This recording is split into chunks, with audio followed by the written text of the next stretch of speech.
ऐसी millennium city जिसे India का सिंगापुर बुलाया जा रहा था, आज इंक्रेडिबली रिच है, पर कैपिटा इनकम में थर्ड हाईएस्ट है और टॉप 8 वेल्दीएस्ट सिटीज में आती है। 5000 मिलियनियर्स और 2 बिलियनियर्स का घर है, 40 से भी ज्यादा shopping complexes, luxury apartments, massive sky scrapers, huge golf course और 5 स्टार होटल्स सब भरे हैं यहाँ। ये है इंडिया का second biggest technology hub. 300 Fortune 500 companies के ऑफिसेस थे यहाँ इन 2016, including Microsoft, Google, American express और डेल। 1500 से भी ज्यादा स्टार्टअप्स यहीं शुरू हुए थे। 6 से भी ज्यादा यूनिकॉर्न्स यहीं लोकेटेड हैं, जैसे जोमैटो और मोबीक्विक। उबर, फेसबुक और एयरबीएनबी जैसे ग्लोबल फर्म्स के मैसिव ऑफिसेस भी है यहाँ। 12 से 15,000 स्टार्टअप जॉब्स यहाँ क्रिएट होती हैं हर साल। पर ये सिटी जिसे आज आईटी हब माना जाता है, जो एक्सट्रीमली पॉश है, उसकी सच्चाई कुछ और है।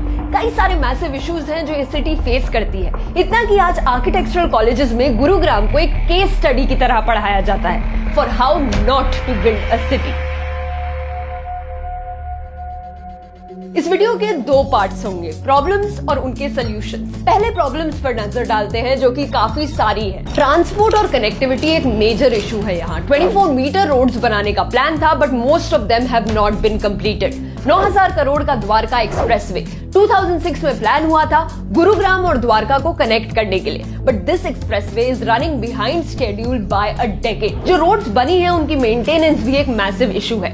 कई बार रेजिडेंट्स ने कंप्लेंट्स की है कि किसी भी एजेंसी ने ब्रोकन रोड्स को फिक्स करने की रिस्पॉन्सिबिलिटी नहीं ली है। इन रोड्स में traffic science, street lights, zebra crossings, footpaths और साइकिल ट्रैक्स भी प्रॉपर्ली नहीं बने हैं, जिसकी वजह से बहुत से एक्सीडेंट्स होते हैं यहाँ। 2022 में इन रोड्स ने हर रोज एक डेथ विटनेस की है। 2015 से 18 के बीच 1200 से भी ज्यादा लोग मरे बिकॉज ऑफ रोड मिसहैप्स, और बारिश के समय तो हालत और भी खराब हो जाती है। सितंबर 2022 में जब 4 दिन लगातार बारिश हुई, तब इस सिटी में कई सारी रोड्स में डेडली गड्ढे हो गए, जिससे कई एक्सीडेंट्स हुए और 20 से भी ज्यादा ट्रैवलर्स इन गड्ढों में गिरे। इनफैक्ट सितंबर में बस 2 दिनों में पुलिस को 70 कॉल्स गई। सारी कॉल्स एक ही चीज के बारे में थी, पॉटहोल्स। और अप्रैल 2022 में तो पूरी एक बस सर्विस को ही बंद करना पड़ा गड्ढों की वजह से, जो कि पहले भी कई बार इस सिटी में हुआ है, जहां ऑलरेडी पब्लिक ट्रांसपोर्ट की किल्लत है। लोगों को कार्स और कैब्स में डिपेंड करना पड़ता है। ऑटोज बहुत ज्यादा पैसा चार्ज करते हैं और रात को अनसेफ हो जाते हैं, स्पेशली फॉर वुमेन। 2013 में गुरुग्राम रैपिड मेट्रो लॉन्च हुई। एक्सपेक्टेड था कि 1 लाख पैसेंजर्स इसमें डेली ट्रैवल करेंगे, पर करंट राइडरशिप इसकी 10% भी नहीं है। दिल्ली मेट्रो में जितने लोग ट्रैवल करते हैं, उससे आधे से भी कम लोग यूज गुरुग्राम मेट्रो। और ये ही नहीं, बस राइडरशिप भी बहुत कम है। करंटली मुंबई में 350 से भी ज्यादा बस रूट्स हैं और गुरुग्राम में बस 37।